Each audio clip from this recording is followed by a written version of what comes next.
In the late-night world Johnny Carson built, a single slurred word could send NBC executives scrambling, and America could not look away. From Dean Martin needing subtitles in 1976 to Oliver Reed challenging the host at his own desk, the most drunken moments on Carson's stage changed television forever. Late night became a place for unscripted, unforgettable surprises. But what actually happened when Hollywood's biggest stars pushed live TV to the breaking point? Let's count down the 5 nights that forced late night to confront its wildest and most unforgettable chaos. Dean Martin never needed an introduction, but in 1976 he arrived on The Tonight Show with a glass of whiskey in hand and a reputation for making inebriation look like high art. The line between act and reality blurred as Martin greeted the crew backstage with a slurred wisecrack, then strolled out under the studio lights. Johnny Carson, reading the moment with his trademark grin, leaned into the chaos.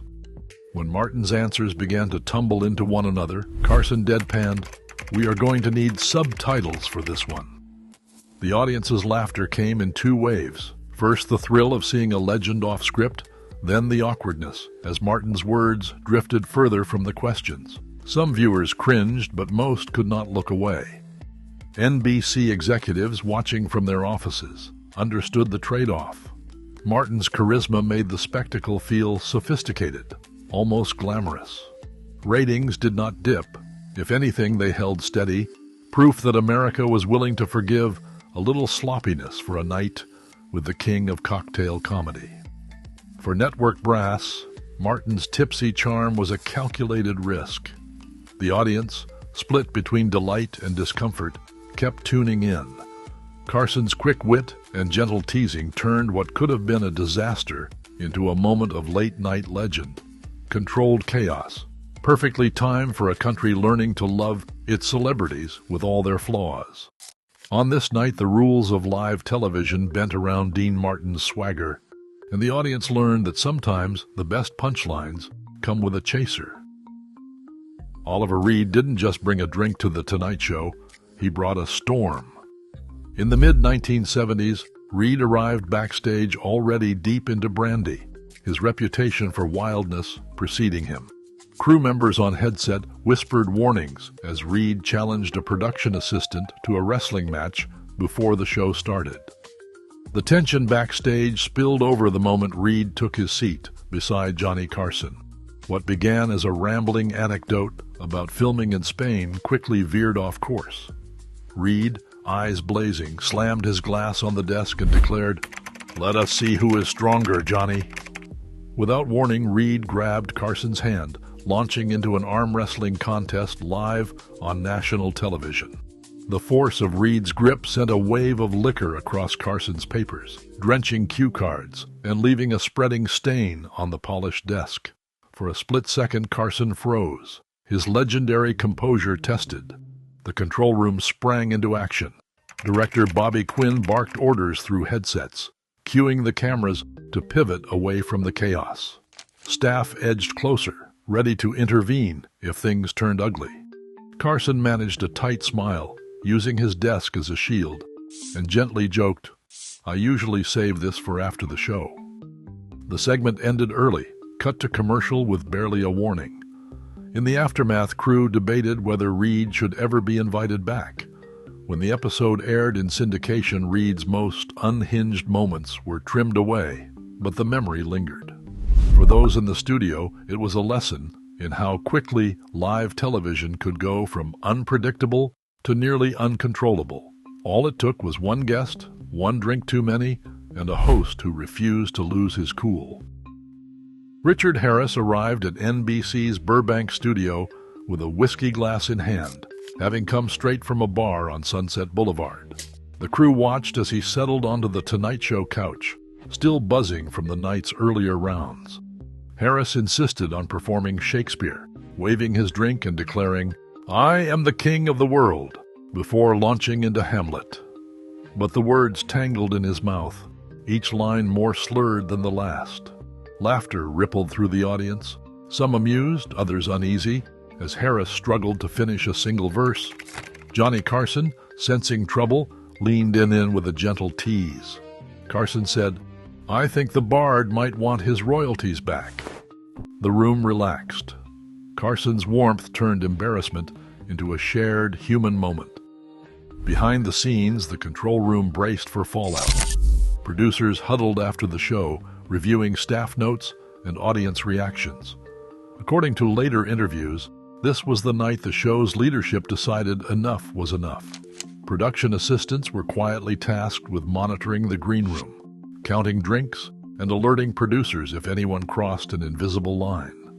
The story goes that a 2-drink limit became the new gospel, never written down, but enforced with a nod and a watchful eye. Harris's poetic collapse didn't just make for wild television. It forced The Tonight Show to trade improvisation for a little more control, rewriting the rules of late night one backstage memo at a time. Capote's 1972 appearance on The Tonight Show delivered a spectacle that left NBC scrambling. Capote arrived already unsteady, his reputation as a brilliant raconteur quickly giving way to a slow-motion unraveling. The first few minutes offered flashes of his legendary wit, but soon his words began to tangle, drifting from clever to caustic to nearly incomprehensible. Carson, always a tactician, tried to steer the conversation back to safe ground, but Capote's responses grew sharper and less coherent. At home, viewers shifted in their seats, some transfixed, others mortified. The next morning, the NBC mailroom filled with letters and phone calls. Standards and Practices staff tallied what they later described as one of the largest complaint surges of the decade, with hundreds of viewers demanding answers about how such a scene had made it to air.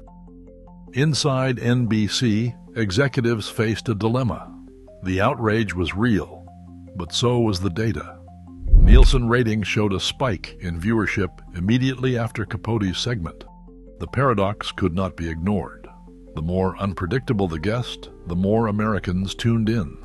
Memos circulated between programming and legal, weighing the risks of live television against the undeniable pull of chaos. Some called for a tape delay or stricter guest screening. Others argued that moments like these were exactly what kept late night alive. Capote was never invited back. For the network, the episode became a case study in the high-wire act of live broadcasting, a night when embarrassment and success arrived hand in hand, and when the boundary between disaster and ratings gold had never looked thinner. Elizabeth Taylor's appearance on The Tonight Show in the early 1980s arrived with the weight of Hollywood royalty and the unpredictability of live television. Backstage, a round of champagne with staff and fellow guests set the mood, a private celebration that followed her into the studio lights. The moment Taylor took her seat, the air in the studio changed. She greeted Johnny Carson with a dazzling smile, her words tumbling out with a warmth that bordered on giddy. Conversation drifted from her latest film to her storied marriages, but the real drama unfolded in the unscripted spaces. Taylor, at ease and a little tipsy, leaned in with playful banter, forgetting for a moment that millions were watching. She flirted openly with Carson, then lost her place mid-story and dissolved into laughter. The audience watched, half in awe, half holding their breath. Behind the scenes, crew members exchanged glances, unsure if they were witnessing a disaster or a late-night miracle. Carson's subtle signals, a raised eyebrow and a gentle redirect, kept the segment from spinning out. Instead of embarrassment, the night delivered a rare glimpse of vulnerability beneath the glamour. In that brief stretch of live television, Elizabeth Taylor became more than a screen legend. She was human, unpredictable, and unforgettable. Johnny Carson didn't just survive unpredictable guests, he made managing chaos look like an art form. His first move was silence. When a segment teetered on disaster, Carson would let the moment hang, pausing just long enough to draw every eye his way. That beat of quiet, sometimes less than a second, gave him the upper hand and let the audience reset. Next came the eyebrow lift, a barely there arch that signaled to viewers and sometimes to the guest that things were veering off script. No words, just a look, inviting everyone in on the secret. When conversation drifted toward the edge, Carson steered it back with a quick joke or a gentle change of subject. This deflect and reset trick kept the show moving and guests from embarrassment. If things got physical, like with Oliver Reed's arm wrestling stunt, Carson subtly shifted behind his desk, using it as both shield and stage. That small movement drew a line without a single word. Through it all, Carson's teasing stayed light, never mean.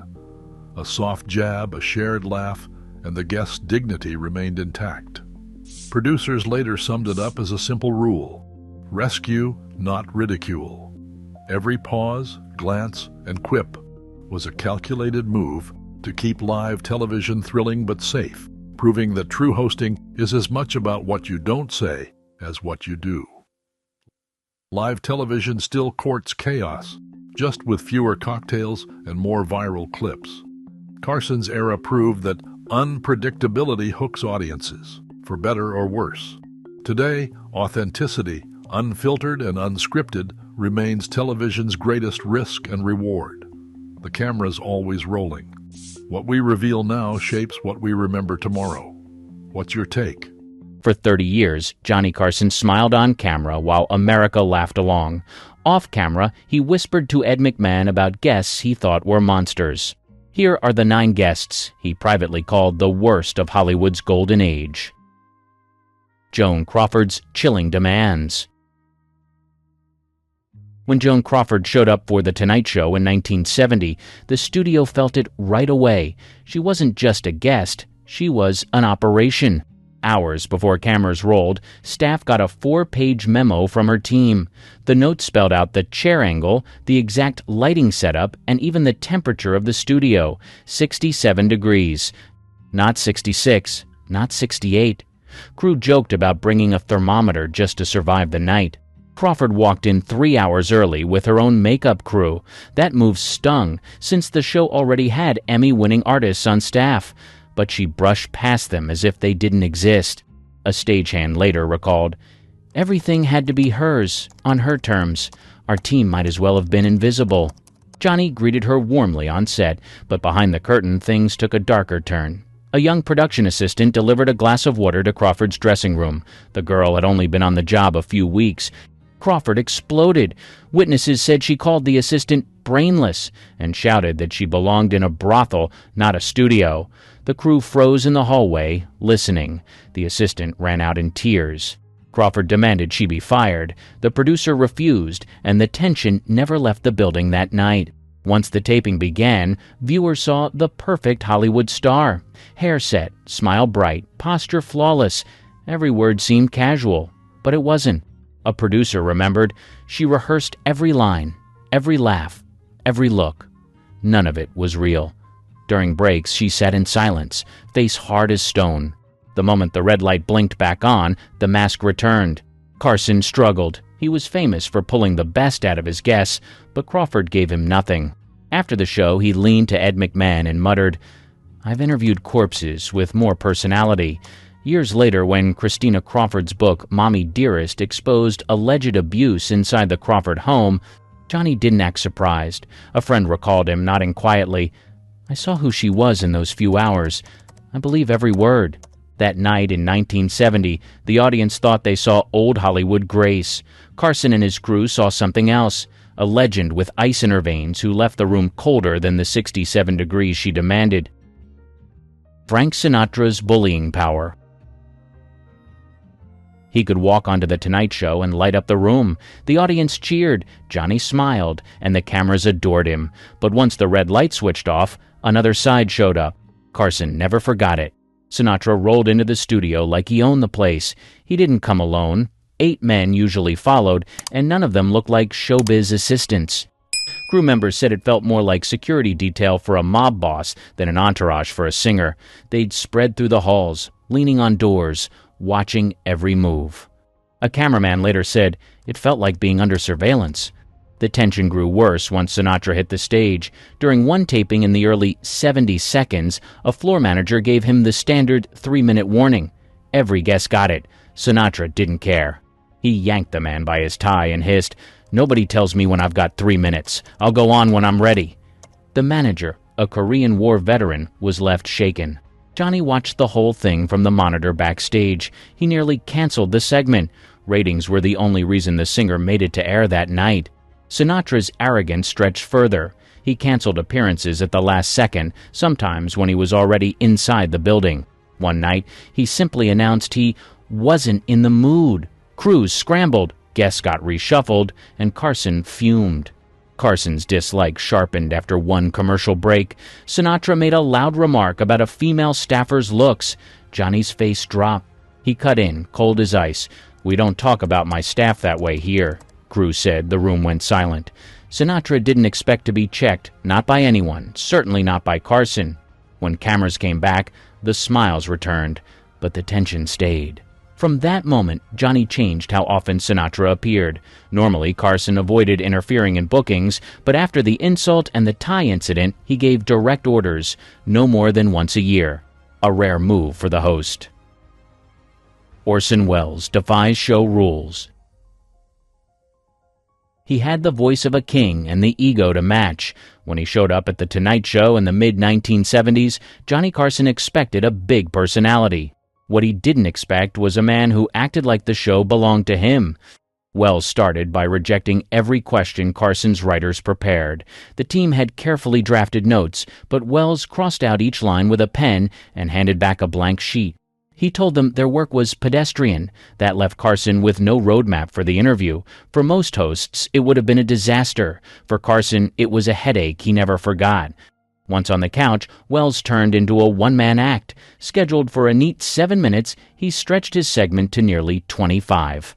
Johnny tried his usual signals, leaning forward, glancing at the clock, tapping his pencil, but Welles didn't budge. Crew members said he looked right at Carson's cues and chose to ignore them. The price was steep. 2 other guests got bumped off the show that night.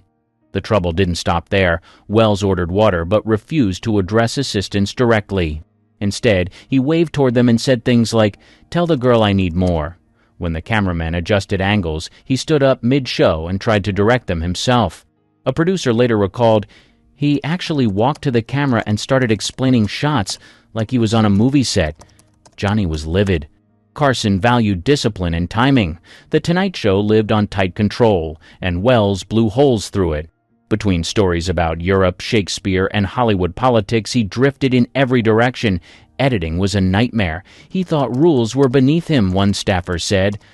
What frustrated Johnny most wasn't just the chaos, it was the arrogance. Welles had genius, no one denied it, but he used it like a shield, brushing off the people working around him. Carson confided later, "Genius doesn't excuse everything. You don't hijack someone else's show." Bette Davis cross-examines Carson. The first sign of trouble came before the cameras even switched on. Bette Davis, booked in the late 1970s, demanded whiskey in her dressing room. That wasn't unusual for the era, but staff said she downed glass after glass before walking out to the couch. The result wasn't charm, it was confrontation. Once on set, Davis treated the stage like a courtroom. If another guest tried to speak, she cut them off. She often turned her back on whoever sat next to her. A talent coordinator remembered, "She couldn't stand when someone else got the laughs. You could see her seething, ready to jump in and grab control." Carson tried to keep the conversation light. Davis had no interest. She fired questions back at him as if she were cross-examining a witness. At one point, she even grilled him about his own career choices. Ed McMahon later joked that no one should face Bette Davis without a lawyer present. Behind the curtain, the behavior was sharper. Staff who worked those shows recalled Davis using racial slurs and sexist remarks. A makeup artist said she insulted her, shaking hands, snapping that she looked like she was recovering from a bender. Another crew member remembered Davis tearing into a cue card operator, calling him slow and useless. That last moment forced Carson to break his usual rule. He rarely intervened with guests backstage, but Davis pushed him. He stepped in quietly and told her, "On this show, we speak to everyone with respect, or we don't speak at all." Witnesses said she froze, startled that someone finally checked her. She backed down, but only for that day. Her sharp tongue didn't end with staff. When episodes paired her with younger female guests, she sometimes dismissed them mid-conversation. During one taping, she talked over a rising star's story and then told Johnny, "Why waste airtime on amateurs?" The room fell silent. Carson admired talent, and Davis had plenty, but he disliked cruelty. After her final appearance in the early 1980s, he reportedly told his producer, "That's the last time. Life's too short to be flogged on my own stage." Mickey Rooney's disturbing behavior. Studio staff braced themselves whenever Mickey Rooney appeared in the mid-1970s. He was supposed to be a nostalgic guest, Hollywood's one-time box office king. Instead, his visits made people uneasy. Female assistants were the first to complain.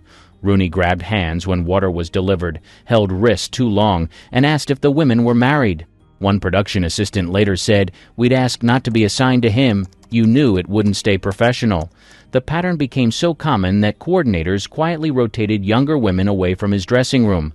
Alcohol only magnified the problem. Crew recalled at least 3 shows where Rooney slurred words or lost track of his stories.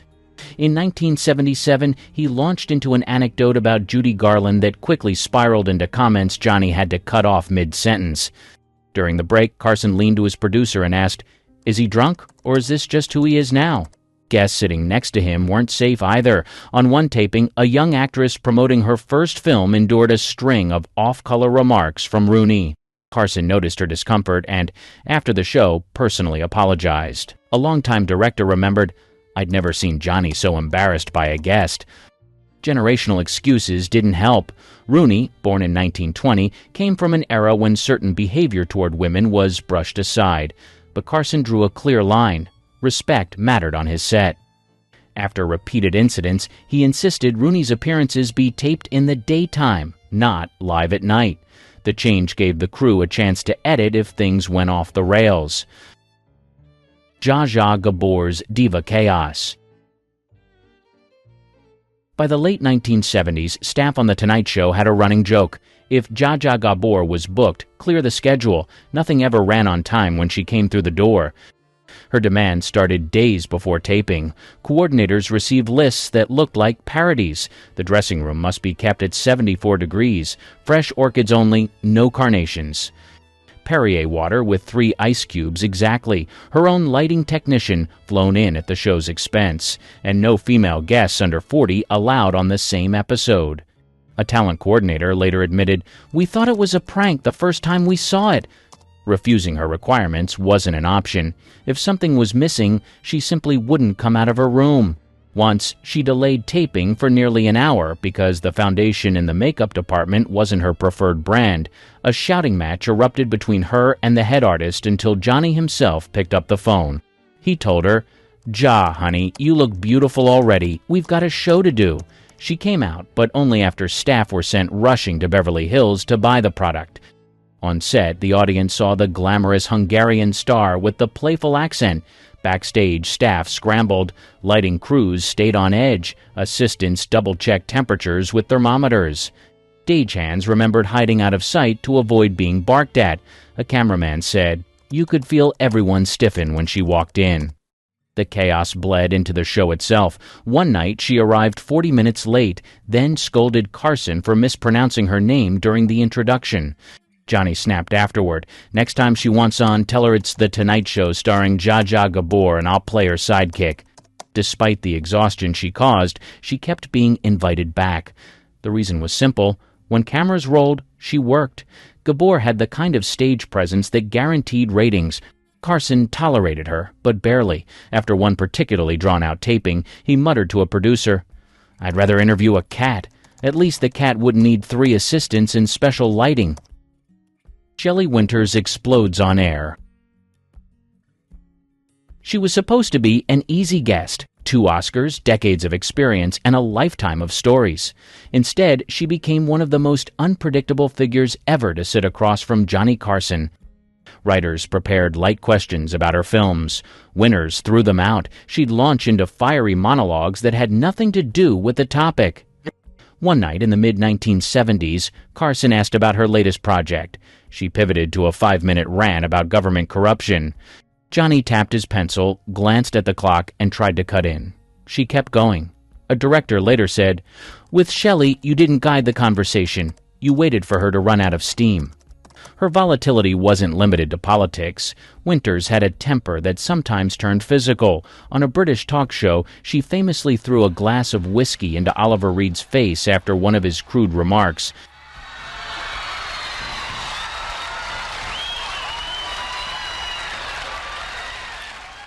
That reputation followed her onto The Tonight Show. Stagehands quietly removed items from the set before she arrived. Anything throwable disappeared from arm's reach. Carson faced the brunt of her outbursts more than once. She interrupted him mid-question, challenged his jokes, and once accused him of not respecting serious issues. Crew members recalled Johnny's strange smile, his usual charm replaced with visible discomfort. The audience rarely knew the stress behind the curtain. They saw an eccentric star speaking her mind, but staff felt the tension.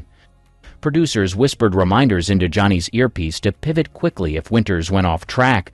More than once, they had to scrap pre-planned segments because she consumed the time with unscripted tirades. Yet Carson never dismissed her entirely. He disliked the chaos, but he recognized authenticity when he saw it. Winters wasn't playing a part. She cared about every word she said, even if it hijacked the show. After one fiery appearance criticizing the Vietnam War, Johnny told her producer, "I may not want her on vacation with me, but at least she means it." Jane Russell's offensive backstage acts. Early 1970s Tonight Show bookings brought Jane Russell back into the spotlight. On screen, she still carried the image of a 1940s icon, the glamorous star of The Outlaw and Gentlemen Prefer Blondes. Backstage, her behavior clashed with the professional atmosphere Johnny Carson demanded. Staff first noticed her strong political views spilling into conversations. Carson, a moderate Republican, kept his show neutral. Russell didn't.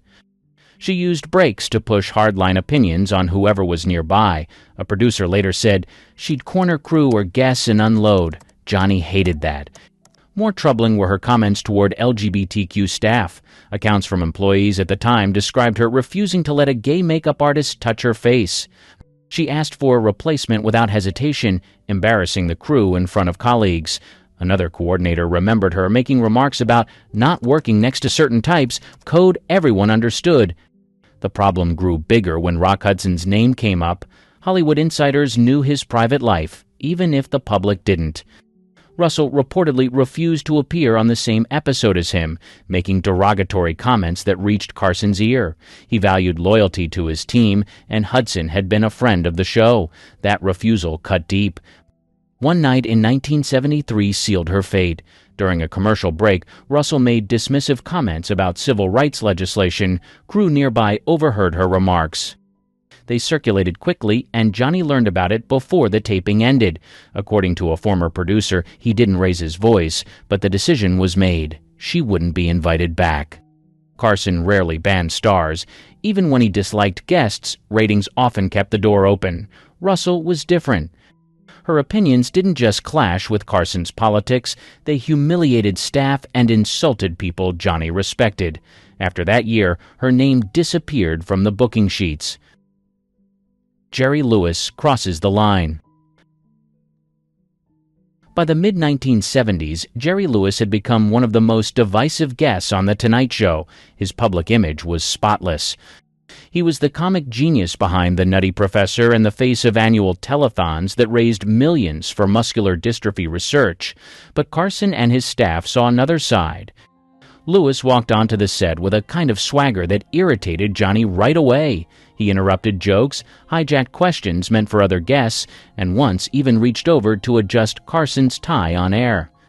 That single gesture might have looked playful to viewers, but it broke one of Johnny's unspoken rules. No one touched him without permission. A producer later explained, Lewis knew that. He did it anyway, just to show control. His treatment of staff left a deeper mark. Lewis rarely used names. He called people camera guy, makeup girl, or "Hey, you." Senior crew members who had been with the show for years were reduced to functions. During one rehearsal, a cameraman coughed. Lewis stopped everything, turned, and shouted that the man was breathing like an amateur. Staff recalled the room falling silent. The cameraman had allergies. Johnny, watching, was furious. Another time, Lewis mocked a young assistant for handing him the wrong brand of water. He waved the bottle in the air, joking that he'd fire the help if it were his show. For Carson, who valued how guests treated the lowest-ranking staffer, that was unforgivable. The contradiction bothered Johnny most. America saw Lewis cry on telethons about his love for children. Off-camera, he belittled crew members and undermined colleagues. Carson told a producer, "That act makes my skin crawl." By the early 1980s, Lewis's appearances came to a halt. After one particularly combative segment, Johnny gave his executive producer a clear order: never again. Very few stars landed on Carson's permanent blacklist. Jerry Lewis did. Years later, at a private dinner, someone asked Carson about him. Johnny didn't hesitate. In a town full of phonies, he stands out as truly hateful. Carson's blacklist exposed. By the 1980s, people close to Johnny Carson knew he kept mental notes about guests who pushed too far. He never announced it publicly, but offstage he spoke bluntly about the names he wouldn't forget. Crew called it his quiet blacklist.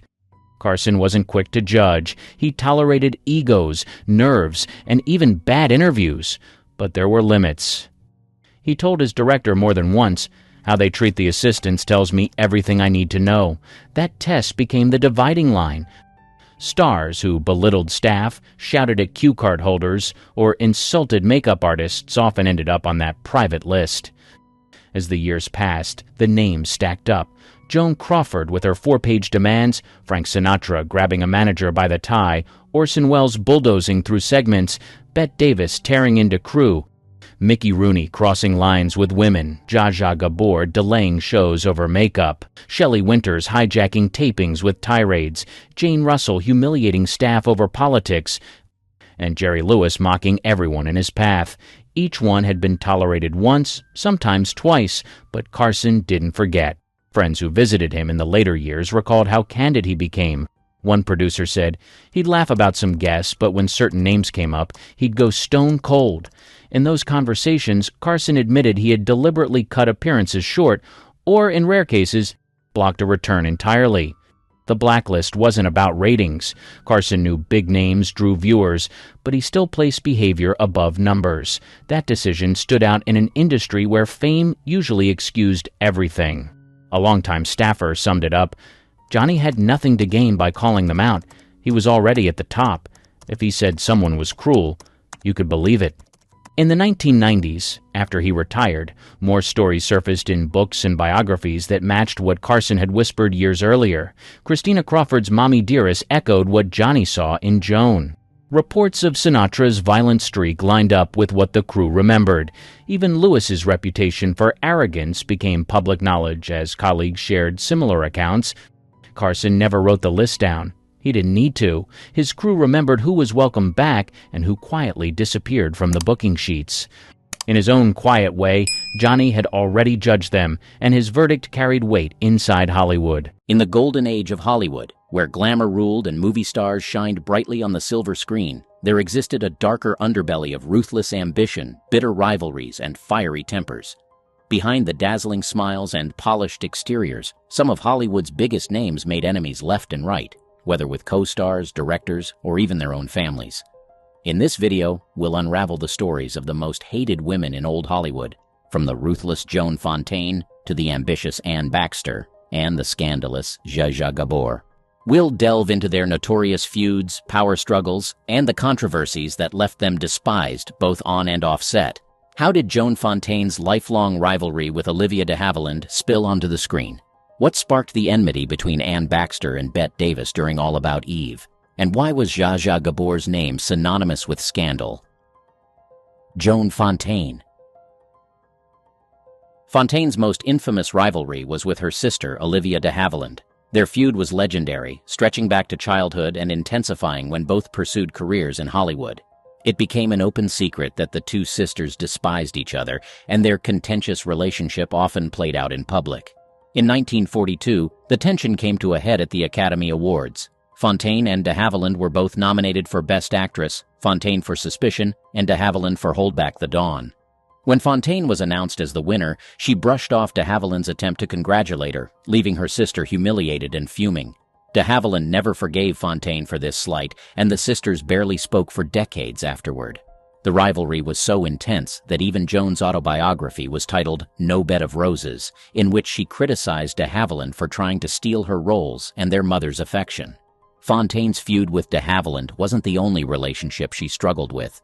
While working on Rebecca, Fontaine found herself at odds with her co-star, Laurence Olivier. Olivier had wanted his then-wife, Vivien Leigh, to be cast in the lead role, but Hitchcock chose Fontaine instead. As a result, Olivier was openly hostile toward Fontaine, frequently belittling her performance and criticizing her acting skills. Fontaine later recalled that Olivier was relentlessly cruel to her throughout the production. Her relationship with Hitchcock was similarly strained. Hitchcock's unconventional method of drawing out her insecurities to heighten her vulnerability on screen left Fontaine feeling manipulated and insecure. She described Hitchcock as ruthless and believed he took pleasure in keeping her on edge during filming. Despite these tensions, Fontaine's performances in Hitchcock's films earned her critical acclaim, firmly establishing her as a leading lady in Hollywood. Fontaine's reputation for being difficult extended to other co-stars as well. On the set of Jane Eyre, she clashed with Orson Welles, whom she described as pompous and intolerable. Her strained relationships with other leading ladies like Vivien Leigh and Ginger Rogers further cemented her image as a prim princess unwilling to share the limelight. Olivia de Havilland. While Joan Fontaine may have been despised by her sister, Olivia de Havilland didn't earn any love from Joan either. Born just 15 months apart, Olivia de Havilland and Joan Fontaine's rivalry permeated Hollywood for nearly a century. In fact, de Havilland once quipped, "Our feud isn't a feud, it's a brawl," setting the tone for her turbulent relationship with her sister. De Havilland is best known for her roles in classics like Gone with the Wind, 1939, where she played the gentle Melanie Hamilton Wilkes, and her double Oscar-winning performances in To Each His Own, 1946, and The Heiress, 1949. Despite her public image as a gracious and composed star, de Havilland was known to be fiercely competitive. Her rivalry with Fontaine reached a boiling point in 1941 when she lost the Best Actress Oscar to her sister. De Havilland was visibly upset when Fontaine won for Suspicion, 1941. 2 years later, she got her revenge by taking home her first Oscar for To Each His Own, 1946. De Havilland further cemented her dominance by winning a second Oscar for The Heiress, 1949. According to biographer Charles Hyam, de Havilland once remarked, "Joan is very bright and sharp and quick-witted, but she's also very self-centered." De Havilland's combative nature wasn't limited to her sister. She famously feuded with Errol Flynn, her co-star in 8 swashbuckling adventures, including The Adventures of Robin Hood, 1938, and Captain Blood, 1935. Flynn reportedly made unwanted advances towards de Havilland, calling her a cold fish for rejecting him. He later wrote in his autobiography, My Wicked, Wicked Ways, "Livy and I were like the sea and the shore, drifting slowly apart." Her battles weren't only with actors, but also with directors. She often clashed with Michael Curtiz, who directed her in The Adventures of Robin Hood and Dodge City, 1939. Curtiz was notorious for his harsh treatment of actors, and de Havilland was no exception. She once walked off the set in protest of Curtiz's behavior, refusing to return until the studio intervened. One of de Havilland's most significant battles, however, was with Warner Brothers. In 1943, she filed a lawsuit against the studio, challenging the legality of their practice of extending actors' contracts for time spent on suspension. Known as the de Havilland Law, her victory not only won her freedom from her restrictive contract, but also revolutionized the Hollywood studio system, granting actors greater creative control. Gloria Grahame. With her trademark sultry voice and alluring smile, Gloria captivated audiences as the femme fatale in films like The Big Heat, 1953, and In a Lonely Place, 1950.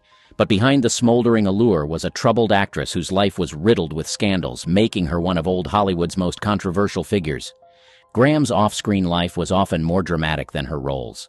During the production of In a Lonely Place, her erratic behavior and disdain for her co-star Humphrey Bogart became the talk of the town. Director Nicholas Ray, who was also Graham's husband at the time, caught her in bed with his 13-year-old son, Anthony.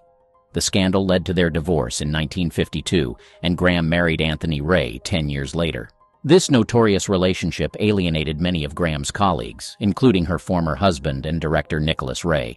Despite the turmoil, Graham continued to land prominent roles throughout the 1950s.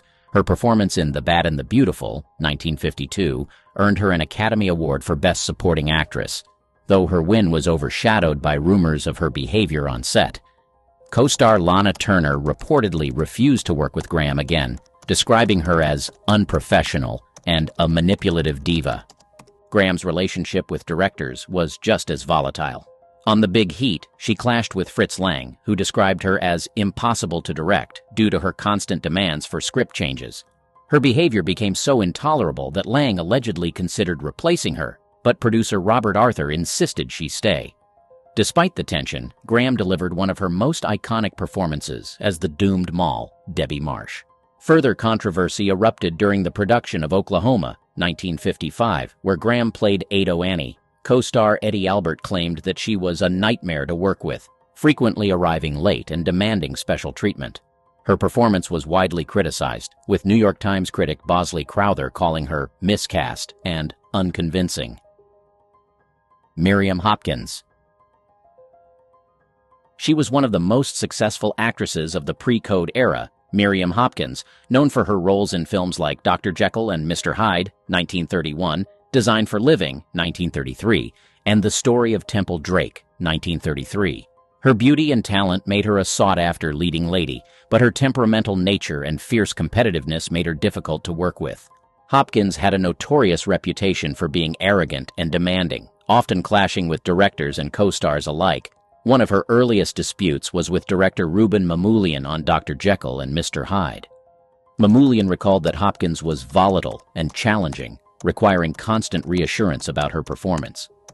Despite their strained relationship, Hopkins delivered a remarkable performance that solidified her status as a rising star. Her rivalry with Bette Davis remains one of Hollywood's most infamous feuds. It began in 1939 when both actresses were cast in The Old Maid, an adaptation of Edith Wharton's novella. Hopkins was known for her theatrical style, while Davis brought a more naturalistic approach. Their contrasting acting methods led to intense on-set friction, with each actress trying to outdo the other. Davis later admitted to deliberately overacting in scenes with Hopkins to steal the spotlight. The feud escalated in 1943 when they were cast together again in Old Acquaintance. Hopkins insisted on redoing scenes multiple times, much to the frustration of director Vincent Sherman. In one memorable instance, Davis couldn't contain her rage and shook Hopkins violently during a scene, nearly injuring her. Sherman noted, "They hated each other with a vengeance."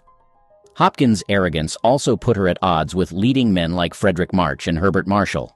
On Designed for Living, directed by Ernst Lubitsch, Hopkins constantly vied for attention with March and co-star Gary Cooper. Lubitsch found her behavior exasperating, describing her as the most difficult actress he had ever worked with. Hopkins's insecurities often led her to demand script changes and more screen time, much to the dismay of her co-stars. In The Story of Temple Drake, Hopkins played a scandalous role that brought her both acclaim and controversy. Her portrayal of the sexually assaulted Temple was considered too explicit, and the film was banned in several states. Hopkins thrived on the attention, but her risque performance also earned her the ire of conservative critics and audiences.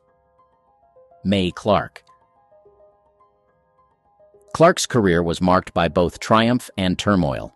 Best known for her roles in The Public Enemy, 1931, and Frankenstein, 1931, Clarke's rise to stardom was marred by conflicts with co-stars and directors that earned her a reputation as one of Hollywood's most challenging actresses. Her most iconic moment came in The Public Enemy, where James Cagney famously smashed a grapefruit into her face. The scene catapulted Clarke to fame, but behind the scenes, her relationship with Cagney was far from amicable. Cagney later recalled that Clarke was difficult to work with due to her temper and demands for special treatment. Despite this, they went on to star together in another film, Lady Killer, 1933, where tensions again flared. Clarke's fiery personality wasn't limited to Cagney. During the production of Frankenstein, she clashed with director James Whale, refusing to film certain scenes unless changes were made to the script. Boris Karloff, who played the monster, described Clarke as headstrong and stubborn, often disrupting the shooting schedule with her demands.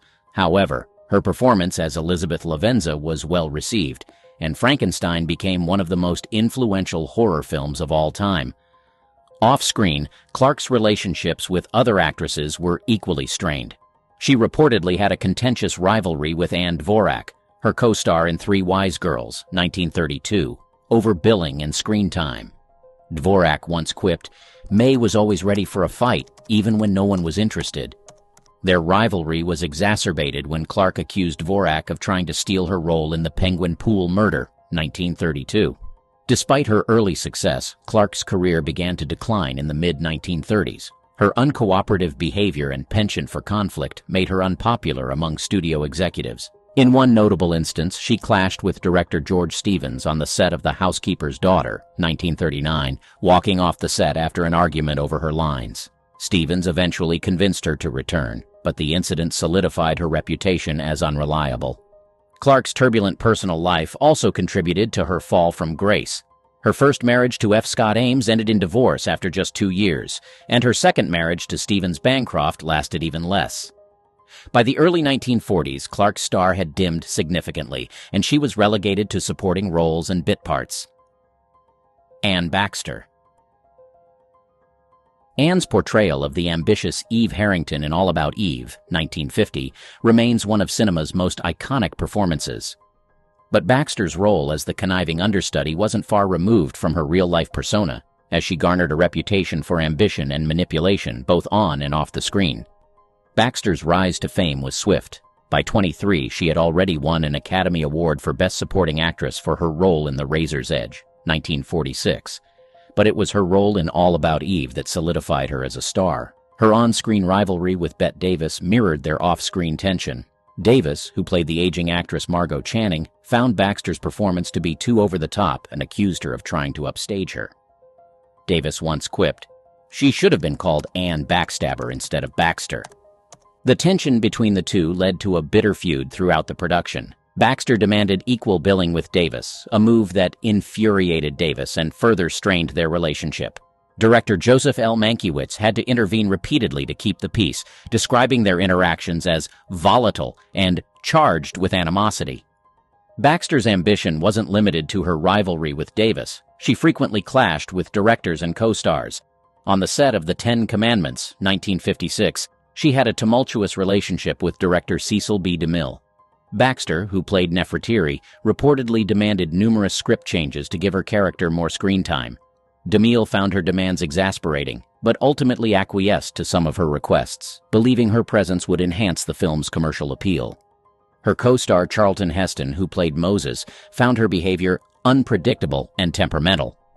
Heston noted in his autobiography that Baxter was often difficult to work with and prone to mood swings, which disrupted the production. Baxter's reputation for being manipulative also extended to her personal life. Her marriage to actor John Hodiak ended in divorce in 1953, with Hodiak citing her controlling nature as a primary reason. Her second marriage to Randolph Galt was similarly troubled, with Galt describing Baxter as impossible to live with due to her constant demands and erratic behavior. Jean Tierney. Tierney's troubles began early in her career. Despite her undeniable talent and beauty, she quickly developed a reputation for being challenging to work with. During the production of Laura, director Otto Preminger found her demanding and overly concerned with her appearance. He insisted on multiple takes to achieve the right look, which frustrated Tierney.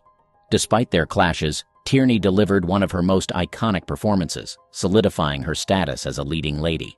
Her relationship with Preminger soured further during the making of Whirlpool, 1949, where Tierney portrayed a kleptomaniac undergoing hypnosis. Preminger described Tierney as difficult and unpredictable, noting that her struggles with depression often affected her performance.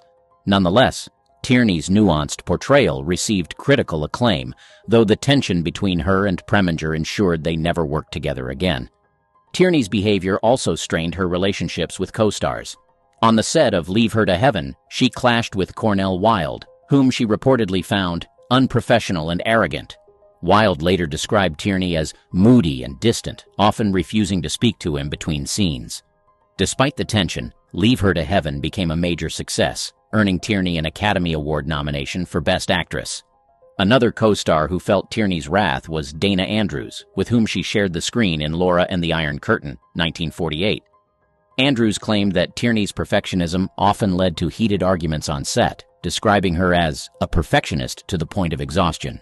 He later admitted that her mental health struggles may have contributed to her erratic behavior.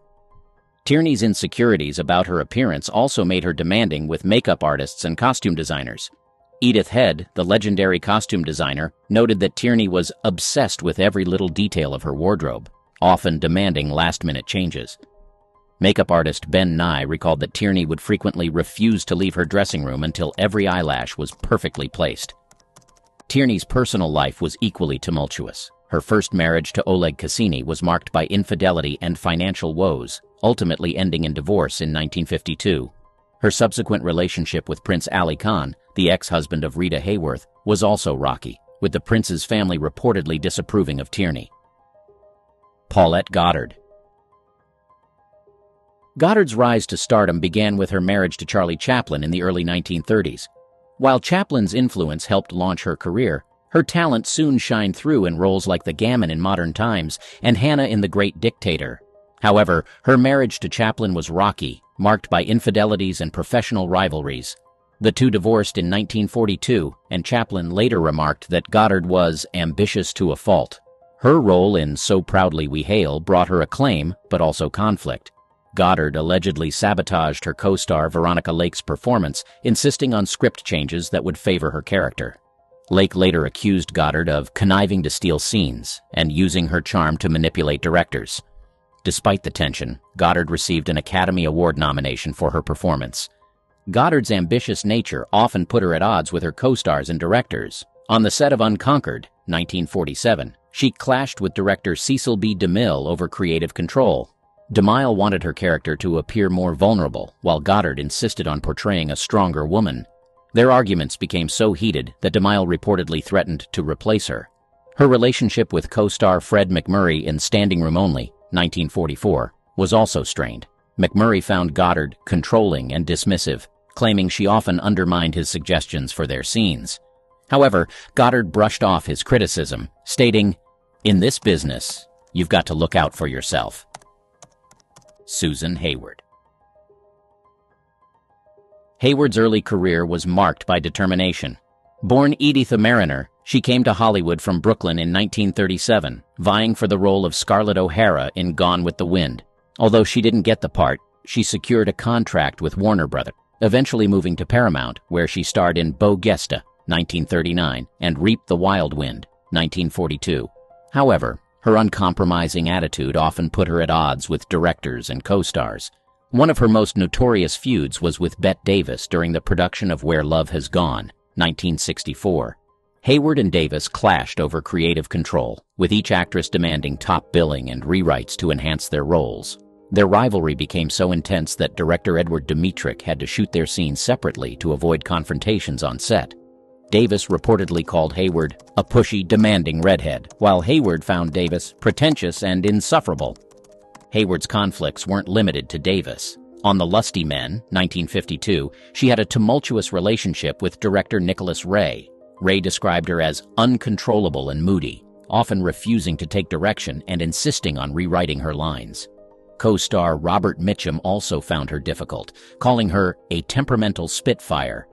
Her abrasive personality also surfaced on the set of The Conqueror, 1956, where she starred alongside John Wayne.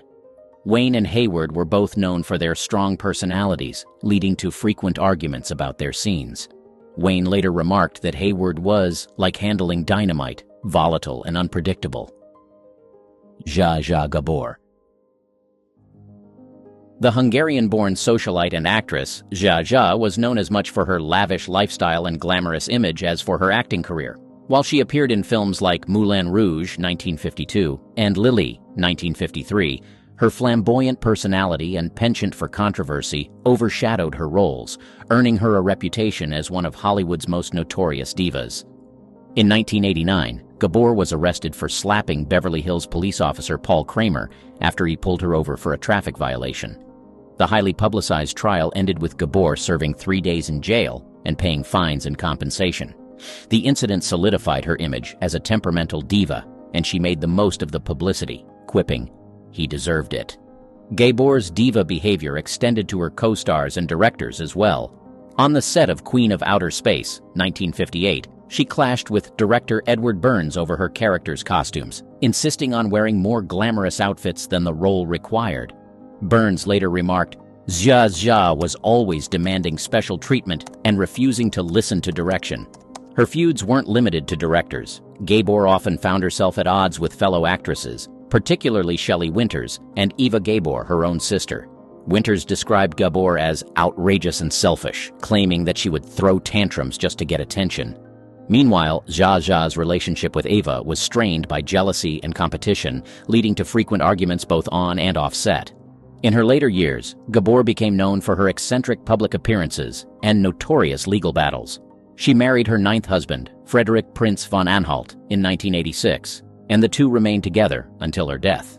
Their relationship was marked by scandal, with von Anhalt often making outlandish claims about his heritage and adopting adult men to carry on his royal lineage. Zsa Zsa Gabor was married 9 times. She was divorced 7 times, and one marriage was annulled. She wrote in her autobiography, "All in all, I love being married, I love companionship, I love cooking for a man, simple things like chicken soup and my special Dracula's goulash from Hungary, and spending all my time with a man.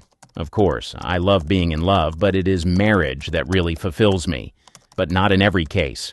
So how come Gabor seemed to have terrible luck with love? Well, we must first journey through her life to figure out all the little things that make up the great Zsa Zsa Gabor. Before the fame. Zsa Zsa Gabor, born Sari Gabor on February 6, 1917 in Budapest, Hungary, emerged into a world of privilege and refinement. She was the middle daughter of Vilmos Gabor, a soldier and entrepreneur, and Jolie Gabor, née Tillemann, a socialite known for her beauty and wit. Raised alongside her sisters Magda and Eva, both destined for fame in their own right, Zsa Zsa grew up in an environment where elegance and social standing held paramount importance. From an early age, Zsa Zsa was immersed in a world that prized culture and sophistication. Educated in prestigious private schools in Budapest, she mastered multiple languages, Hungarian, German, and later English, giving her a cosmopolitan edge that would prove invaluable in her future international career. Surrounded by European art, music, and literature, she developed a refined taste that would characterize her persona in later years. Zsa Zsa's upbringing instilled in her a deep appreciation for beauty and femininity, qualities she would later amplify on the global stage. Her early years in Hungary nurtured dreams of adventure and glamour beyond its borders, setting her on a path to seek fame and independence far from her European roots. Zsa Zsa's education was tailored to her family's high social status, emphasizing etiquette and the arts. Her exposure to European culture broadened her worldview and shaped her into a woman of elegance and poise. From a young age, she exuded a magnetic charm and a confidence that would become her trademarks. As a teenager, Zsa Zsa's aspirations transcended the boundaries of Budapest. Her dreams were fueled by a desire for a life filled with luxury, fame, and excitement. She envisioned a future where she would captivate audiences on the silver screen, propelled by her intelligence, beauty, and flair for drama.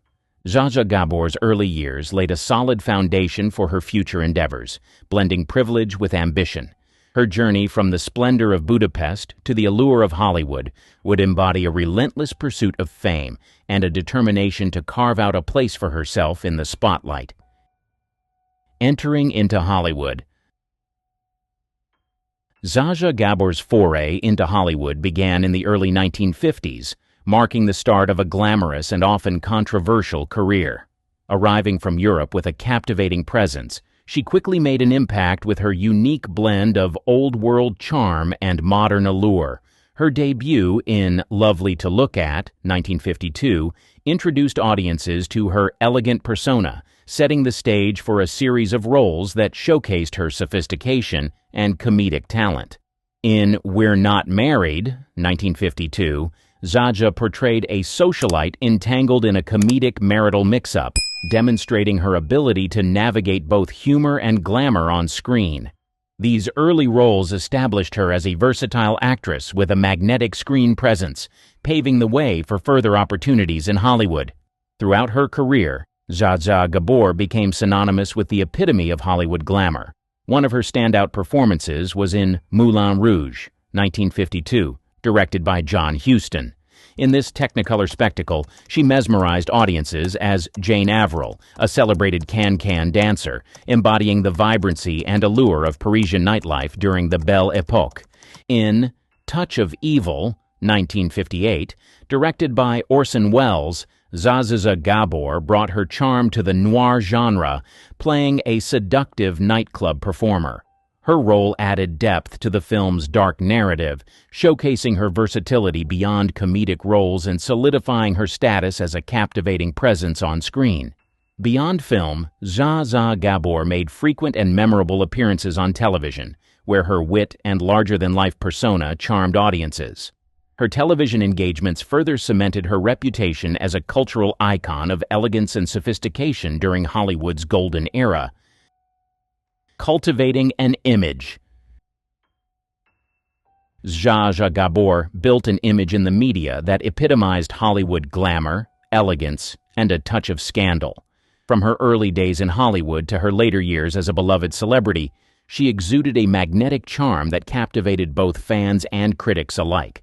Known for her impeccable style and larger-than-life personality, Zsa Zsa became a fixture on the red carpet and in society columns. Her trademark platinum blonde hair, flawless makeup, and extravagant jewelry contributed to her iconic look, which she maintained with meticulous attention to detail. Whether attending premieres or social events, she effortlessly commanded attention with her poise and sophistication. Beyond her film roles, Zsa Zsa Gabor's reputation extended into the realm of socialite and celebrity. She frequented high-profile gatherings and cultivated relationships with prominent figures in entertainment, politics, and business. Her presence at exclusive events and her knack for witty repartee made her a sought-after guest and a darling of the paparazzi. Her marriages and personal life often made headlines, adding to her allure as a tabloid sensation. Zsa Zsa's love affairs and glamorous lifestyle fueled media fascination, perpetuating her image as a woman who lived boldly and unapologetically. Despite occasional controversies, she navigated the public eye with grace and humor, further endearing herself to fans who admired her resilience and spirit. Trouble with the law. On June 14, 1989, in Beverly Hills, California, Zsa Zsa Gabor found herself in a highly publicized legal entanglement after an incident involving Beverly Hills police officer Paul Kramer. It began with a routine traffic stop on Olympic Boulevard, where Gabor was accused of slapping Officer Kramer. Subsequently, she faced a trial 3 months later, during which a jury convicted her of the assault on Kramer. In addition to the assault charge, she was found guilty of driving without a valid license and possessing an open container of alcohol, a flask of Jack Daniels, in her luxurious Rolls-Royce valued at $215,000.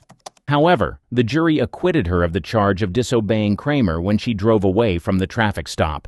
Following the trial, on October 25, 1989, Beverly Hills Municipal Judge Charles G. Rubin delivered a sentence that included 3 days in jail, fines, restitution totaling $12,937, 120 hours of community service, and a mandatory psychiatric evaluation.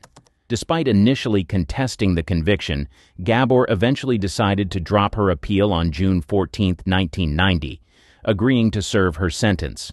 Ultimately, she served a 3-day jail term from July 27 to July 30, 1990, although she refused to participate in the community service requirement.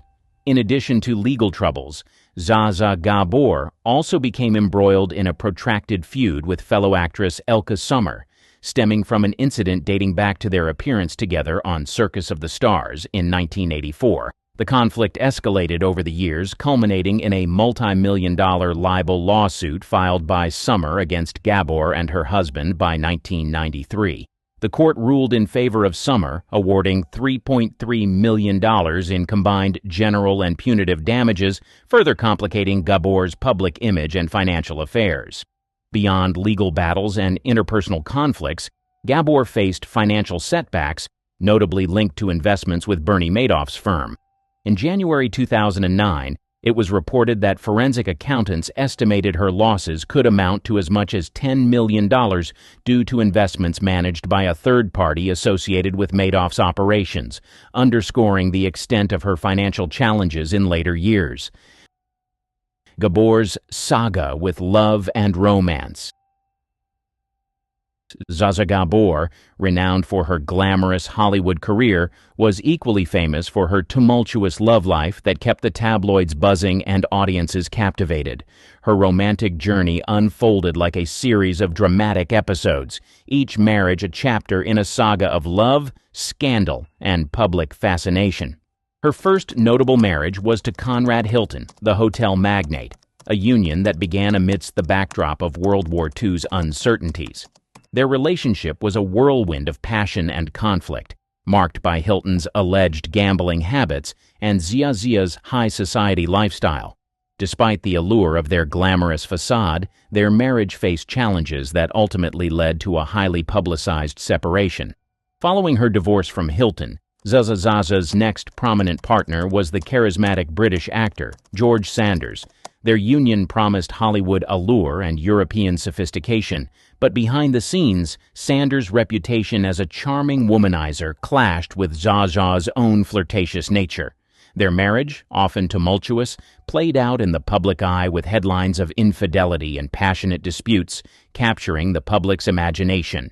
In her quest for love and stability, Zsa Zsa then married Herbert Huttner, a Wall Street lawyer and investor known for his financial acumen. Their union, initially celebrated amidst society circles, soon soured amid reports of financial disagreements and conflicting priorities. Zsa Zsa's high-profile social engagements and Huttner's demanding career created rifts that strained their relationship, leading to a bitter divorce that once again thrust her into the media spotlight. Not one to shy away from the allure of romance, Zsa Zsa's fourth marriage was to Joshua S. Cosden, Jr., an oil heir known for his lavish lifestyle. Their brief marriage was marked by rumors of excessive partying and incompatible lifestyles, with Zsa Zsa's desire for stability clashing with Cosden's penchant for nightlife and social extravagance. Their whirlwind romance ended swiftly with a divorce that underscored the tumultuous nature of Zsa Zsa's romantic pursuits. Throughout her life, Zsa Zsa Gabor navigated the highs and lows of love with a flair that matched her on-screen persona. Her marriages, characterized by passion, scandal, and public scrutiny, solidified her status not only as a Hollywood icon, but also as a symbol of enduring allure and the complexities of fame. Her love life, often turbulent yet undeniably captivating, remains a testament to her larger-than-life personality and the indelible mark she left on popular culture. Her secret affairs. Zsa Zsa Gabor's romantic escapades extended beyond her marriages, punctuated by notable affairs that added fuel to her tabloid fame and cemented her reputation as a captivating socialite. One of her most talked-about liaisons was with Porfirio Rubirosa, the infamous Dominican diplomat and playboy known for his charm and wealth. Their affair was a whirlwind of luxury and scandal, captivating the media with tales of extravagant gifts and jet-setting escapades. Despite Rubirosa's reputation as a notorious womanizer, Zsa Zsa found herself irresistibly drawn to his charisma and the allure of his glamorous lifestyle. Another prominent figure in Zsa Zsa's love life was Richard Burton, the charismatic Welsh actor known for his legendary romance with Elizabeth Taylor. Zsa Zsa and Burton's affair added a layer of intrigue to Hollywood gossip columns, fueled by their mutual passion for the limelight and their shared penchant for drama. Their brief but intense relationship captured the public's imagination, showcasing Zsa Zsa's ability to attract and captivate leading men of the silver screen. In addition to these high-profile affairs, Zsa Zsa Gabor's love life included dalliances with a roster of wealthy businessmen, European aristocrats, and Hollywood celebrities. Her ability to navigate the complex terrain of love and fame, often simultaneously, underscored her status as a woman who embraced life with passion and audacity. The media and public reactions. Zsa Zsa Gabor's romantic entanglements were often intertwined with public scandals and intense media scrutiny, shaping both her career trajectory and public image in Hollywood. Her affair with Porfirio Rubirosa, the dashing diplomat and playboy, sparked headlines for its extravagance and controversy. The media eagerly covered their lavish lifestyle, from luxury vacations to extravagant gifts, portraying Zsa Zsa as a femme fatale ensnared in a whirlwind romance with a notorious figure. The scandalous nature of their affair added a layer of intrigue to her public persona, casting her as a woman unafraid to court controversy in pursuit of passion and luxury. Similarly, Zsa Zsa's relationship with Richard Burton, amidst his turbulent romance with Elizabeth Taylor, garnered intense media attention. Their affair captivated gossip columns and fueled tabloid speculation about their shared love of drama and the spotlight. The media portrayed Zsa Zsa as a seductive siren, capable of captivating even the most charismatic leading men of Hollywood, further enhancing her reputation as a captivating socialite and romantic figure. Throughout her love life, Zsa Zsa Gabor's relationships were scrutinized by the media, which often sensationalized her personal affairs to boost circulation and captivate readers. Her image as a glamorous yet controversial figure prone to scandal and indulgence became a cornerstone of her public persona. Despite the occasional backlash, Zsa Zsa navigated the media circus with charm and wit, leveraging her romantic exploits to maintain her status as a beloved celebrity and enduring cultural icon. The media coverage of Zsa Zsa Gabor's love life, marked by scandal and sensationalism, both enhanced and complicated her career in Hollywood. While some viewed her as a symbol of glamour and allure, others criticized her for the controversies that surrounded her personal affairs. Nevertheless, her ability to command attention and navigate the complexities of fame ensured that she remained a fixture in the public eye, leaving a lasting legacy as a woman who lived boldly and unapologetically in pursuit of love and luxury. Impact on her career. Zsa Zsa Gabor's career in Hollywood was profoundly impacted by the scandals and controversies surrounding her personal life, which often overshadowed her professional achievements and shaped her public image.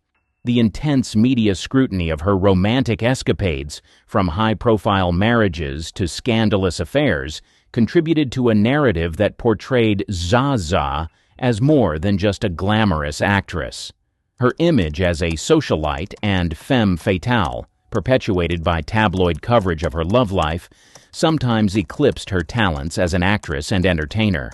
While Zsa Zsa Gabor's magnetic persona and European charm initially propelled her into the spotlight, the scandals surrounding her personal affairs occasionally overshadowed her film and television career. Despite appearing in notable films like Moulin Rouge and Touch of Evil, her public persona as a scandalous figure often garnered more attention than her on-screen performances. The controversies and media coverage surrounding her marriages, particularly those marked by public divorces and allegations of infidelity, reinforced a narrative of Zsa Zsa as a woman who lived extravagantly and unapologetically. This image, while adding to her allure as a Hollywood personality, sometimes posed challenges to her professional credibility and public perception. Throughout her career, Zsa Zsa Gabor navigated the dual role of celebrity and tabloid sensation with a mix of grace and defiance. While her scandals occasionally affected her standing in Hollywood, her resilience and ability to reinvent herself ensured that she remained a beloved figure in popular culture.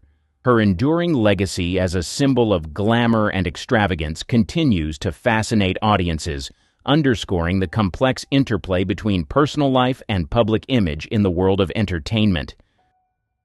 The beginning of the end. On November 27, 2002, Zsa Zsa Gabor experienced a life-altering event when she was involved in a serious automobile crash on Sunset Boulevard in Los Angeles. As a front-seat passenger, the collision left her partially paralyzed, necessitating her reliance on a wheelchair for mobility in the years that followed. Despite the physical challenges brought on by the accident, Gabor continued to persevere through subsequent health setbacks. In the years following the crash, Gabor faced multiple health crises. She survived strokes in both 2005 and 2007, requiring intensive medical interventions and surgeries to manage her condition. In 2010, she endured another health setback when she fractured her hip, necessitating emergency surgery for a successful hip replacement procedure. The challenges to Gabor's health persisted into the following decade. In August 2010, she was admitted to Ronald Reagan UCLA Medical Center in serious condition, at one point receiving last rites from a Catholic priest due to the severity of her condition. Despite the dire circumstances, Gabor's resilience shone through once again as she battled through the health crisis and ultimately survived. In 2011, Gabor faced another critical medical decision when doctors made the decision to amputate her right leg above the knee to save her life from a severe infection. The procedure was a necessary but difficult step in her ongoing medical journey, highlighting the extent of her health struggles and the bravery with which she confronted them. Throughout 2011, Gabor experienced a series of medical emergencies that required hospitalization, including periods where she fell into a coma, further underscoring the fragility of her health and the ongoing challenges she faced. Despite these hardships, Gabor's fighting spirit and the support of her loved ones and medical professionals enabled her to navigate these crises with determination. On February 8, 2016, just 2 days after celebrating her 99th birthday, Gabor was rushed to hospital due to breathing difficulties. She was diagnosed with a lung infection related to her feeding tube and scheduled for surgery to have it removed, reflecting the ongoing complexities of managing her health in her later years.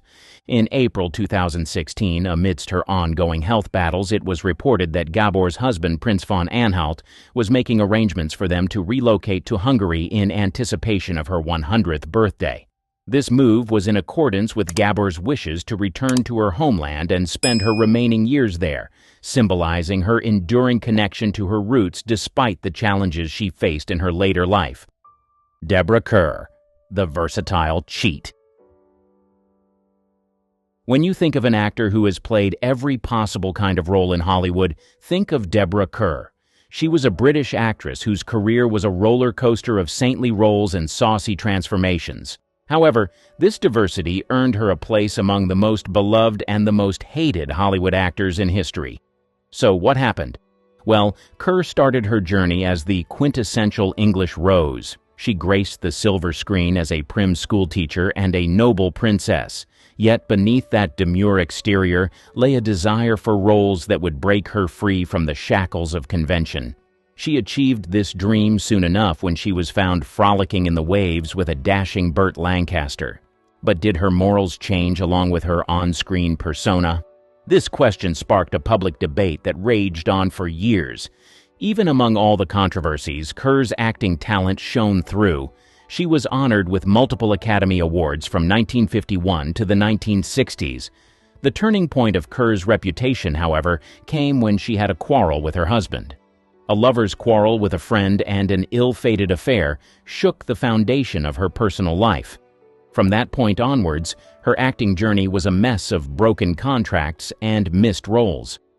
She did manage to sever ties with MGM, and after that she paved her way for more daring roles. However, she had already gained a negative perception that was hard to escape. Then, a diagnosis of Parkinson's disease forced Kerr to bid goodbye to her life in the U.S. and return to the UK. There still remains a fascinating part of her story.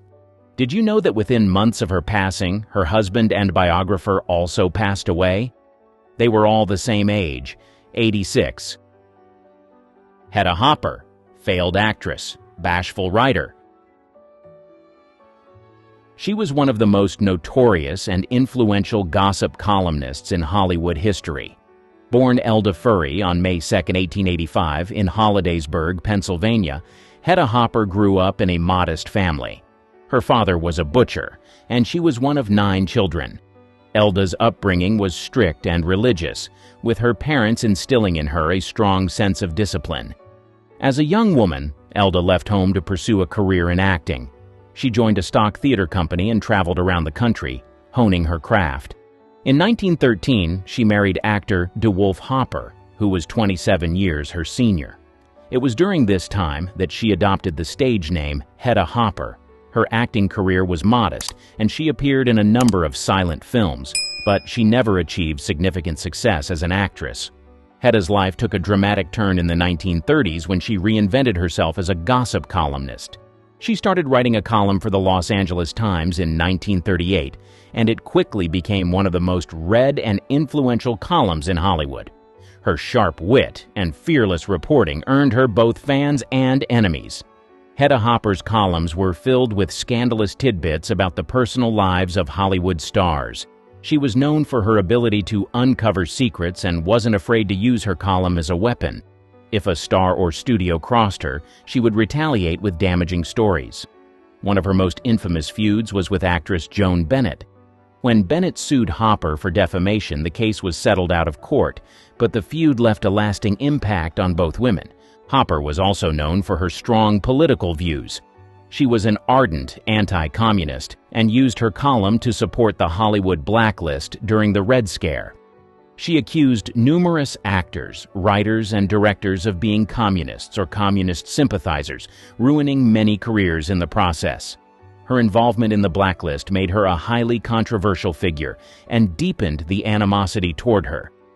One of the most specific incidents that contributed to her being one of the most hated figures in Hollywood was her role in the outing of actor Montgomery Clift. In an era when homosexuality was taboo, Hopper's public insinuations about Clift's sexuality were seen as cruel and invasive. Her relentless pursuit of such stories showed a lack of empathy and respect for people's privacy. Hedda Hopper's relationships with stars were complex. While she had friendships with some, many others feared her. She wielded enormous power, and her approval or disapproval could make or break a career.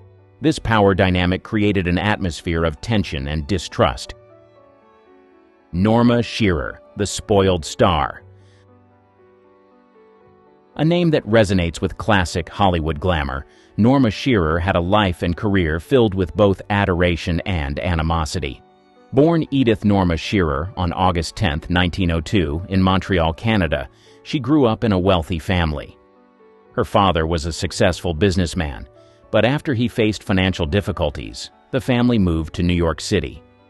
Determined to become an actress, young Norma began her journey on the Broadway stage.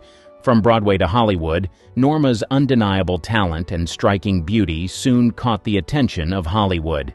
She moved to Los Angeles and signed with MGM in 1923. Her career started modestly, but her fortunes changed dramatically when she married Irving Thalberg, the legendary MGM producer, in 1927. With Thalberg's influence, Shearer's career soared. She landed prestigious roles and became one of MGM's leading ladies. However, this meteoric rise was marred by accusations of nepotism. Many in Hollywood believed that Shearer's success was due more to her husband's power than her own abilities.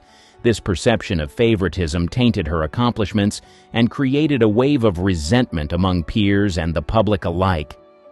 As her star continued to rise, so did reports of her demanding nature. Shearer was known for insisting on receiving star treatment, which often created friction with colleagues and crew members. Her insistence on perfection, while contributing to her memorable performances, also earned her the label of a diva. These demands did not sit well in an industry already filled with large egos and competitive spirits. Norma Shearer wasn't content to remain typecast in wholesome roles. In the pre-code Hollywood era, she began choosing more provocative parts. Her daring performances in films like The Divorcee, 1930, and A Free Soul, 1931, shocked audiences. While these roles won her critical acclaim, including an Academy Award for Best Actress, they also invited criticism. Many were uncomfortable with her bold portrayals of liberated women, further fueling the dislike among conservative viewers. In particular, her role in The Divorcee was a turning point. She played a woman who, after discovering her husband's infidelity, decides to live life on her own terms. This character's independence and defiance of societal norms were groundbreaking but controversial. While some praised Shearer for her courage, others saw it as a betrayal of traditional values. The death of Irving Thalberg in 1936 marked a significant shift in Shearer's career. Without her husband's powerful influence, she struggled to maintain her top-tier status. This period exposed the fragility of her position within MGM and Hollywood. Critics and detractors felt vindicated, believing her decline proved their suspicions of nepotism. Norma Shearer retired from acting in 1942, leaving behind a complex legacy. She had been a trailblazer in many ways, challenging traditional roles for women on screen. Yet, the allegations of nepotism, her demanding demeanor, and her controversial role choices left a mark. Despite the criticism, Shearer's impact on Hollywood is undeniable. Her willingness to take on challenging and provocative roles paved the way for future generations of actresses. She remains a polarizing figure, remembered both for her groundbreaking work and the controversies that surrounded her career. Veronica Lake, actress with an attitude. With her iconic peekaboo hairstyle, Veronica Lake is a name that conjures images of classic Hollywood allure.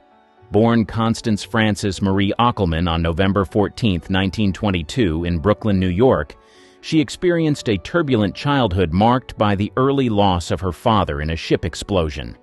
Her mother remarried, and the family moved to Miami, Florida, where young Constance began to show an interest in acting. Her striking beauty and enigmatic presence soon opened doors in Hollywood. From stardom to struggles, Lake's breakthrough came with her role in the 1941 film I Wanted Wings, where her distinctive hairstyle became an instant sensation. She quickly rose to stardom, captivating audiences with her roles in Sullivan's Travels, 1941, and This Gun for Hire, 1942. However, behind the glamorous facade, Lake's life was far from perfect. Known for her iconic peekaboo hairstyle, Lake's behavior on set was often described as unprofessional. She clashed with co-stars and directors, earning a reputation for being troublesome. Her unwillingness to cooperate and frequent disputes made her difficult to work with, causing friction and frustration among her peers. One notable incident involved actor Joel McCrea, her co-star in Sullivan's Travels. McCrea reportedly refused to work with her again, citing her difficult behavior. These clashes were not isolated events, but rather a recurring theme in her career. Her temperament and lack of professionalism alienated many in the industry. As her star rose, so did her personal problems. Veronica Lake struggled with alcoholism and mental health issues, which began to take a toll on her reliability and performance. Her erratic behavior, both on and off set, started to overshadow her talent. These struggles led to missed opportunities and damaged her professional relationships. Lake's personal life was marked by tumultuous relationships and financial difficulties. She married and divorced several times, each relationship adding to her emotional turmoil.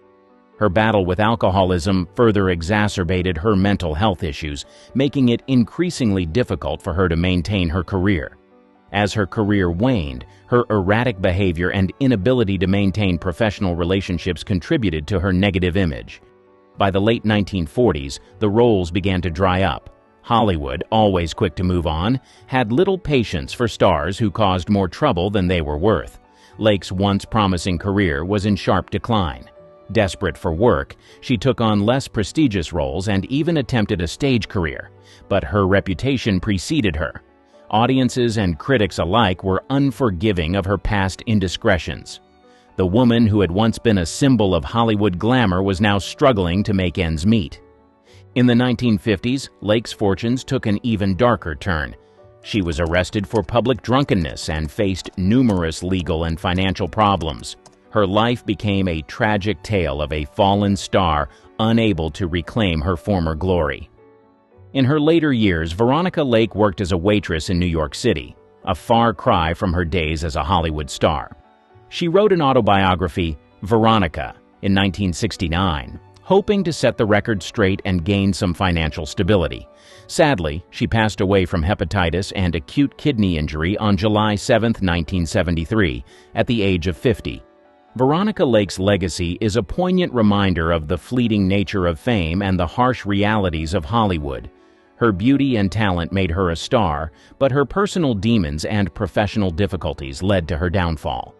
She remains a cautionary tale of how quickly one can fall from grace in the cutthroat world of show business. Susan Hayward, stubborn alcoholic.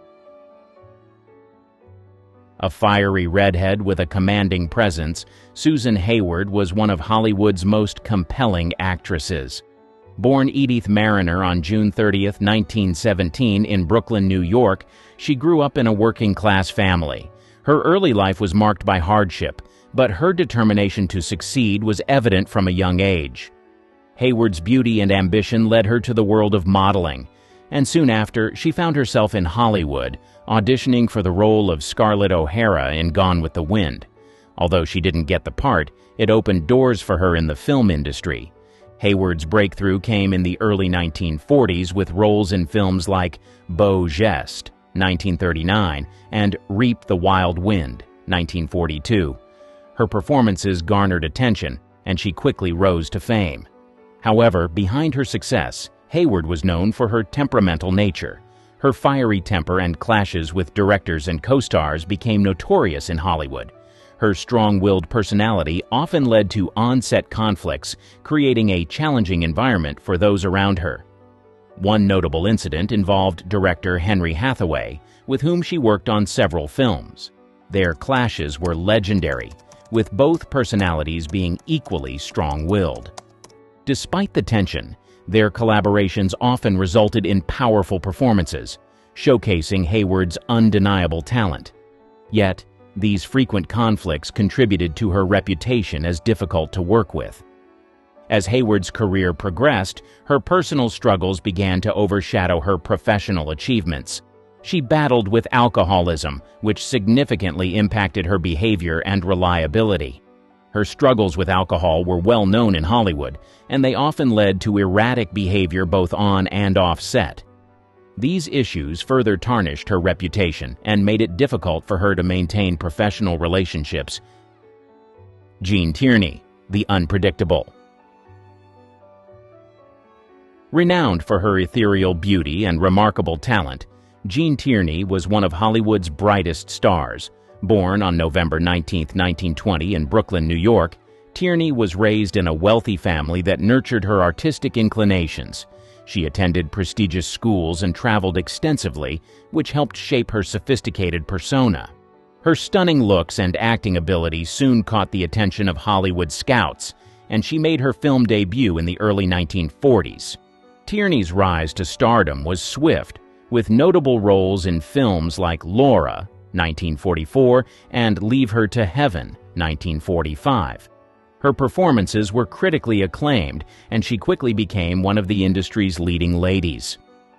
However, beneath the surface of her successful career, Tierney struggled with severe mental health issues, including depression and schizophrenia.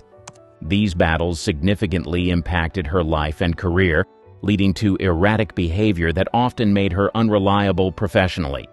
Her unpredictable behavior on set created numerous challenges for directors and co-stars.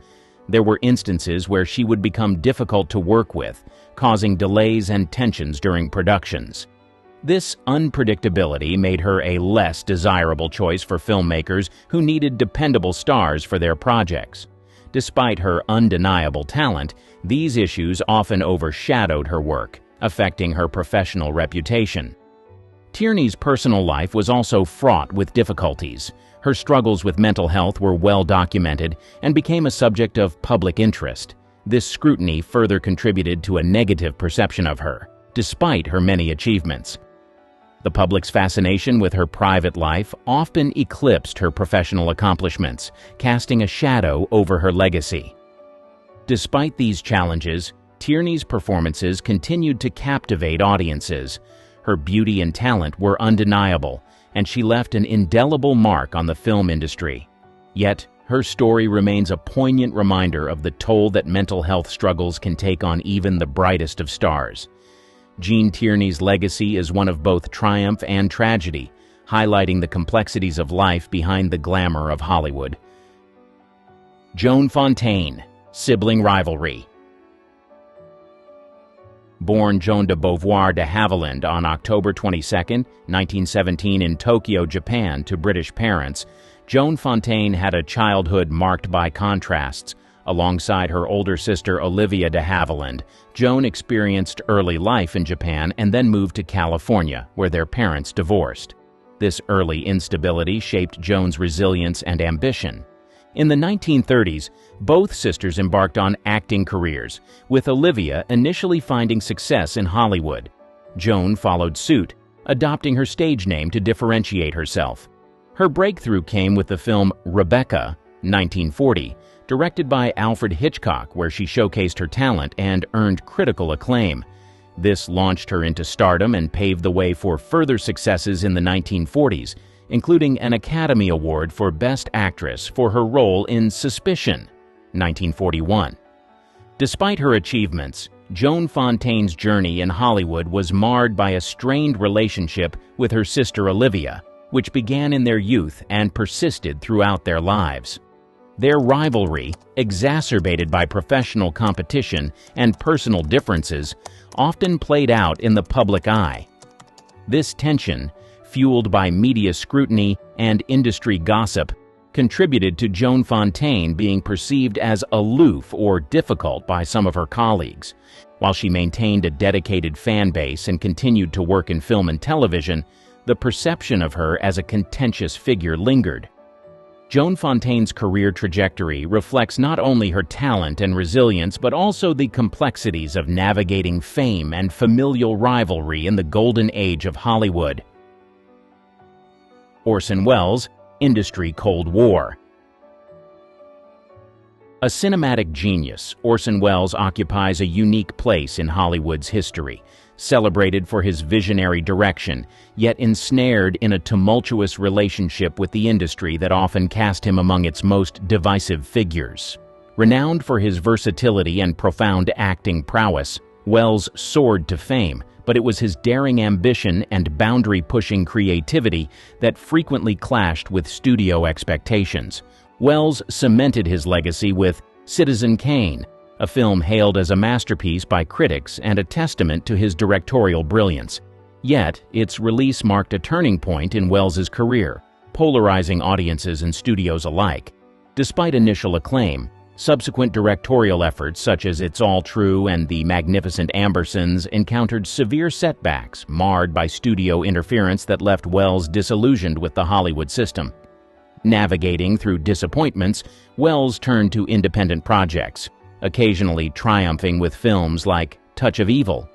However, his career trajectory became a cautionary tale, emblematic of the industry's challenges for filmmakers who dared to defy convention. Critics argue that Welles, despite his immense talent, squandered opportunities due to perceived self-indulgence and clashes with collaborators. Welles's legacy is as complex as his career. He passed away in 1985 at the age of 70, leaving behind a body of work that continues to inspire and provoke debate. His life serves as a reminder of the delicate balance between artistic vision and industry expectations in the world of cinema. Jennifer Jones' Forbidden Affair. Born Phyllis Lee Isley on March 2, 1919 in Tulsa, Oklahoma, Jennifer Jones emerged as a prominent figure in classic Hollywood despite a controversial reputation that marked her career. Raised in a supportive family environment, Jones showed early promise in the arts, particularly in dance and theater. Her interest in acting deepened during her college years, leading her to pursue a career in entertainment.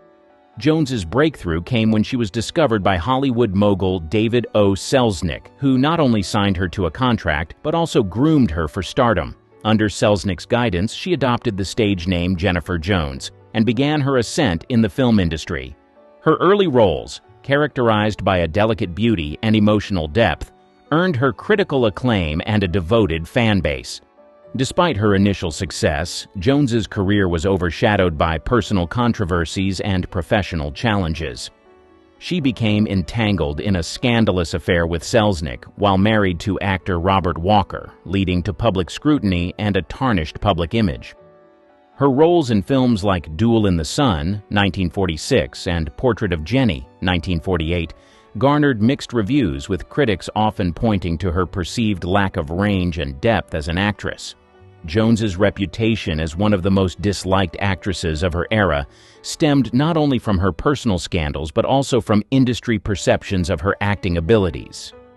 Some critics accused her of relying too heavily on her looks and Selznick's influence rather than developing her own artistic identity.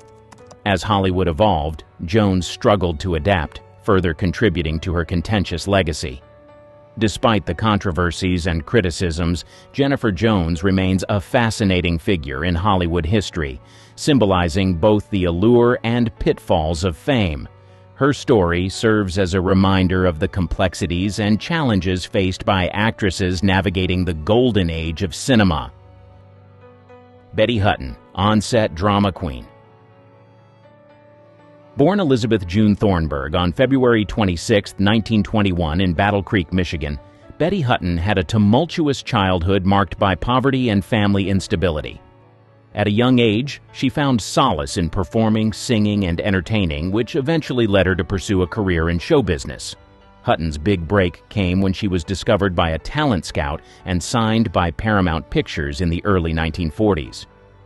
Known for her high-energy performances and comedic timing, she quickly rose to fame with roles in musical comedies such as The Miracle of Morgan's Creek, 1944, and The Perils of Pauline, 1947.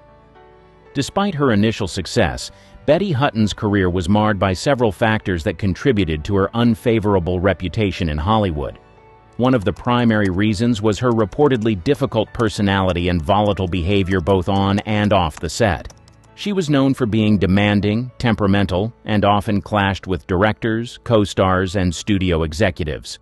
Additionally, Hutton's personal life was turbulent, marked by multiple marriages and divorces, which often played out in the public eye. Her struggles with alcoholism and emotional instability further exacerbated her reputation, leading to difficulties in maintaining professional relationships and consistent work in the industry. Critics and colleagues alike pointed to her erratic behavior and challenging demeanor as reasons for her unpopularity among peers and audiences. Despite her undeniable talent and early successes, Betty Hutton's career eventually waned, overshadowed by her reputation for being difficult to work with and her personal struggles.